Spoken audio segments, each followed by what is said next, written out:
I understand that he's gonna be better, but I just when I think about the fight and the little bit of time that we fought before, I just don't think he's good enough to beat me. I mean, I just don't. You know, I think he's a good champion. I think he's a good fighter. I just don't think he's good enough to beat me. And whether it's 25 minutes or 2 rounds, I'm still gonna win the fight. Question for Stipe, obviously, after that. Could we get a response to that? And also, what are you going to do differently to make sure that history doesn't repeat itself? I mean, I don't know. I mean, you just said it right there. I'm not good enough. I'm a good fighter, but not to his level. We'll definitely see August 17th. Trust me, lots changed. Got my mind right. I'm walking out with the belt wrapped around my waist, no question. Question for Frankie. Frankie, you've been in this game a long time. You know, everybody in this building knows everything you've achieved so far. And this is a legacy fight for you. This is potentially 2 weight classes. This is such a huge thing for you. What would a win over Max mean for your overall legacy? I mean, I think it'd be the cherry on top. You know, what I've done in my career kind of speaks for itself, but I'm not satisfied. You know, I want to go out as a champion and another time. And, you know, there's the opportunity, and I know what's at stake, so I got to make the best of it. Last one from me is for Max. Max, you're facing a guy who, in many ways, some of his skills are kind of similar to yours. You outwork your opponents, you wear them down, you grind them down. Frankie's made a career out of doing pretty much the same thing and at a higher weight class. What's going to be the difference maker when you get in there with him on fight night?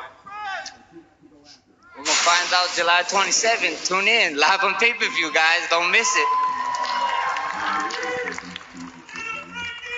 Mr. White down in front. Hey, this is the first international fight week that I can remember in a long time that's only had 1 event, not 2, not 3 events. How do you like that? That's only had what? One fight instead of having a couple different events. Normally you used to have the Ultimate Fighter finale and then the pay-per-view. You have 2 or 3 fights. Okay. Got it. Do you like it better just having the 1 event, or could we ever see multiple events on the national fight? We see multiple events. I think it just worked out that way this year. And obviously, we haven't started the Ultimate Fighter back up yet, but we will soon. Yeah. Also, we've seen kind of a shift away from the traditional fan expos in favor of International Fight Week. What's the feedback been like? That seems like it's a pretty good turnout this year. Yeah, no, International Fight Week's always fun, man. I mean, there's so many fighters in town that aren't fighting, you know, just hanging out, signing autographs, or at the different functions that we have going on. I think for the fans that come in, it's fun. I think it's a good time. You get to interact with all the, you know, all the big stars, not only now, but from the past too. So it's awesome. Could we ever see an event maybe where all of the fight week sort of events leading up to the weekend are centrally located again, like the fan expos, like maybe at the Apex, now that you have that available? Yeah, that's a good idea. Yeah. I bet the fans would love to see the UFC Apex. Yeah, I like that idea. Yeah. Thank you. Stipe, how's it going, man? You've been out for a little bit. Obviously, you were trying to get this rematch, so congratulations on the opportunity to reclaim the title. Were you offered a fight in the meantime, or did you elect to take the time off? I don't know. I talked to my manager about that. Probably was. They didn't come in with it. We're just looking for the rematch. You know, I'm just happy, man. Just finally. It was nice to have the year off, but you know, now it's time to do what I do. After you lose a fight in a devastating fashion, obviously you take some time to go back and look at what went wrong. In that fight, what was the moment where you looked and said, man, I really messed up? Probably when I was looking up and he just punched me in the face. So what are you going to do differently? You're not going to let him punch you in the face? Just be smart. Okay? I don't know. You'll find out. Can't tell you the secrets. August 17th, you'll find out. Thank you. I have one for Khabib.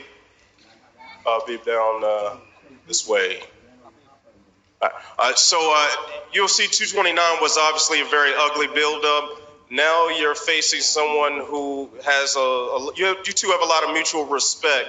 Is this giving you a sense of relief, and also that it's going to be in what should be friendlier territory in Abu Dhabi? Doesn't matter, Abu Dhabi or Vegas. Octagon is always my territory. This is what I think. Abu Dhabi is a great place. Like I've been like Europe, USA, Brazil, Canada, like everywhere, Russia, Turkey. Like Emirates is most safe place in the world. I know this, and like people talk about Abu Dhabi because they living all Muslim people there. That's why they call this my territory. I don't think I think in Abu Dhabi have a lot of Dustin fans too, But this is not make sense, It's my job is like when cage close, it's like nobody help us, like no corners, no fans, like me and him only, Like I'm focused on me first, and October 7, September 7, I'm gonna focus on him. One more for Daniel Cormier. So DC, obviously you were holding out hope for Brock Lesnar. Now that you're rematching someone that you finished very quickly, do you feel any disappointment in that?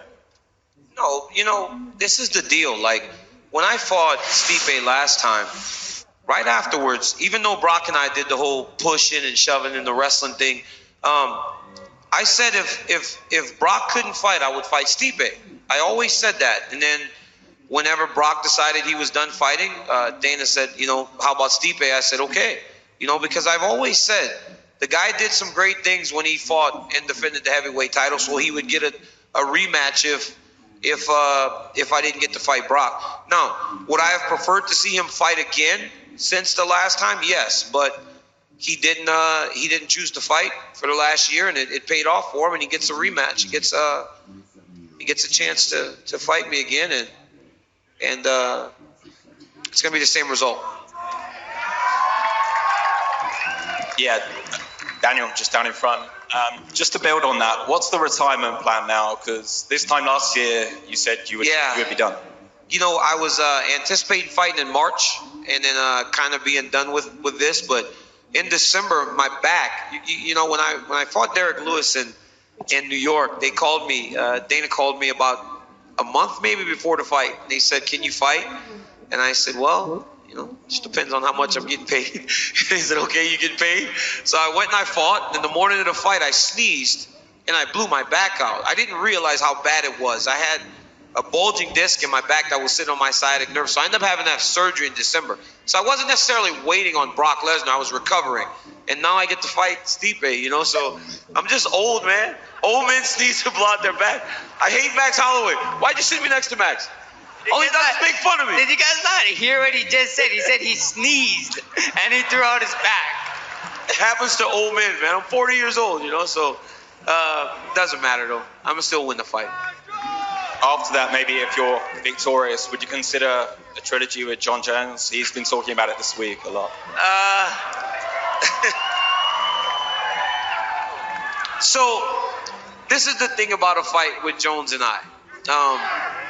It can always happen. It can happen whether it's here, whether it's in an octagon. It may happen in the back when I'm leaving the building. It just always happens, So neither him nor I ever shy away from the opportunity to punch each other in the face. So when I'm done with Stipe and Dana opens up the book and goes, "This is what you guys are getting paid," then you guys may get a third fight. But ultimately, that's what's going to be determined. Israel, after your last fight, Rob said he thought he saw holes in your game. Do you see the same in him? That's like a cliche line. There are also holes in this game. Everyone says that, but when you jump in the hole, it's too late. You realize it's a trap. And for him, I say offensively, he's got good blitz. Look at his last few fights. He's had 2 fights, 5 rounds with old Romero. Gets dropped in his ass every single time. So I see a lot of holes in this game as well. He gets rocked. When he fought Bronson, he won that fight, knocked him out, but he couldn't deal with the barrage. But yeah, if you throw a jab, you have a hole in your game. This is the thing of fighting. So all you have to do is tighten up that hole or make it a trap. Great stuff. Just one last one, Max. I think it was about a week ago you set the world challenge, the bottle cap challenge. Where did that come from, and whose have you liked the best so far? Yeah, a great magician not gonna tell you guys his tricks. I'm just joking. Shout out to my man Earlson, John Mayer. They did it, and it was just to introduce to people, not even the sport, it's introduce people to martial arts, and everybody was doing that bottle flippy thingy, so I decided why not do a bottle kicky thingy, and it took off. That was cool.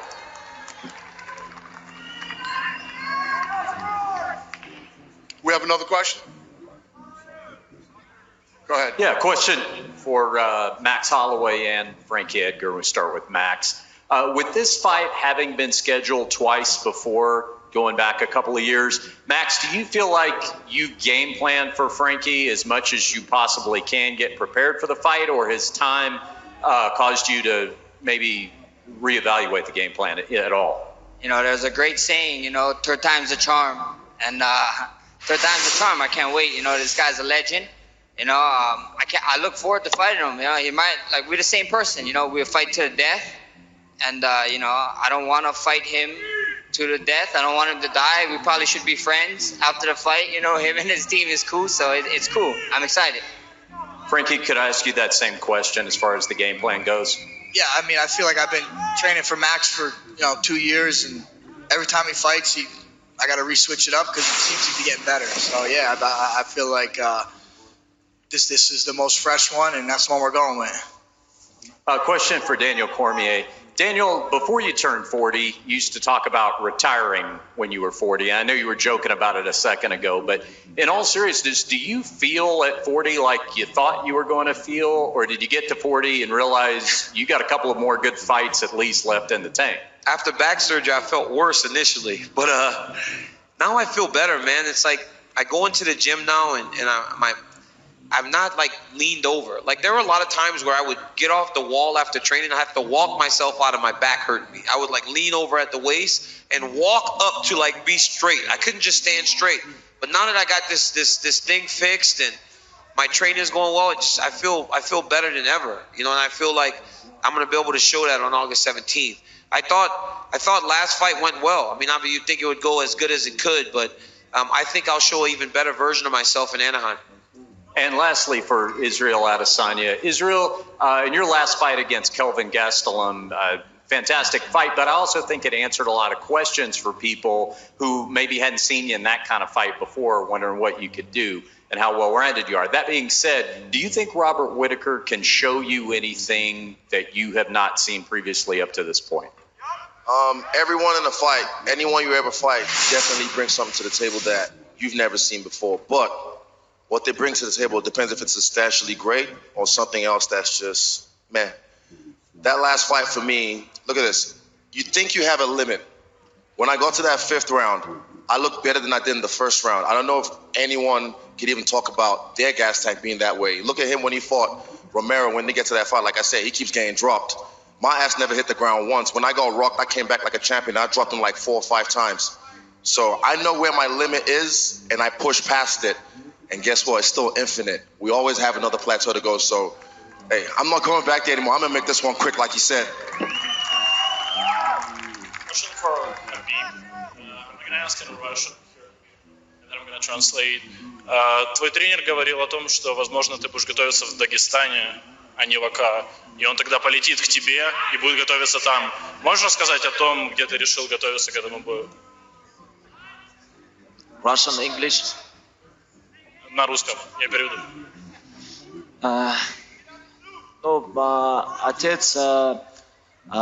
Отец хотел, чтобы я там готовился, но мы подготовились, где-то месяц мы провели подготовку под руководством отца, и сейчас 7 недель проведем в АКА, и последние 2 недели уже в Абу-Даби. I was just asking Khabib if he was training in AKA or in Dagestan. He said that, part of the training was in Dagestan, and then he's going to finish some in AKA. Dana, question for you. 7-8 years ago, I was asking you at the post-fight scrums, when are you going to come to Russia? Now you're in Russia. However, it seems like, every market that you go to, you have title fights and pay-per-view events, except Russia. And I know you now have a TV deal, the UFC TV Russia. And the time difference with Abu Dhabi is just 1 hour in Moscow. Why not make this fight in Russia? And what does it take to bring Khabib, Zabit, and all those top fighters to the Russian events pay-per-view? Yeah, well, the difference was obviously, you could look at Australia and look at how long we've been in Australia and how long we've been building that market. Now we're doing a title fights in Australia. You know what I mean? It takes time. We just got into Russia. We're just starting to do fights there. We're just starting to grow the sport and the brand, etc. Yes, there will be a day when we do fights in Russia. I don't know how soon. The Abu Dhabi thing is different because obviously when Khabib won, a lot of the countries in the Middle East wanted him to fight there. So it ended up happening at Abu Dhabi. But the answer is yes, we'll eventually do title fights in Russia. Last one from me. The president of the Direct Investment Fund in Russia has publicly announced that the UFC is going to Moscow November 9. Can you confirm that? If we didn't confirm it, then it's probably we haven't announced it or whatever the reason is. I can't confirm it today. You can't confirm it today? No. Okay, thank you. I'll take one more question. Go ahead. Hi, Dana. You're coming back to Mexico September 21st. You're talking to me? Oh, go ahead. Sorry. Again. Sorry. That guy threw me off my game there. Go ahead. What? You're coming back to Mexico on September 21st. Both Jair Rodriguez and Brian Ortega have said in their social accounts that they want the fight in Mexico. Is that a fight that you're looking for? Brian Ortega against Jair Rodriguez? I'm having trouble hearing you. Both Jair Rodriguez and Brian Ortega have posted in their social accounts that they want to fight in Mexico on September 21st. He will. Jair Rodriguez will fight in Mexico. And what about Brian? Mexico City. And what about Brian Ortega? Yeah, he will too. Yeah. And what are the chances for Cain Velasquez? He will be having a pro wrestling event in August. Are there any chances that he stays in Mexico and maybe be in that event also? About what him? Pro wrestling and what? Cain Velasquez will be in a pro wrestling event in August. Is there any chances that he stayed in Mexico to fight again in that event? I don't know. I mean, the last I know from Cain, he's hurt. He hurt his knee, and I haven't heard anything about him since. I know that he was hurt. I don't know anything about that. Right. Thank you. All right. Thank you. All right, guys. Thanks a lot. I'm going to square these guys off for photo ops. Appreciate it.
welcome to the show. It's hard to imagine it could get any bigger. Woo! We got a fight, ladies and gentlemen. We got a fight. That's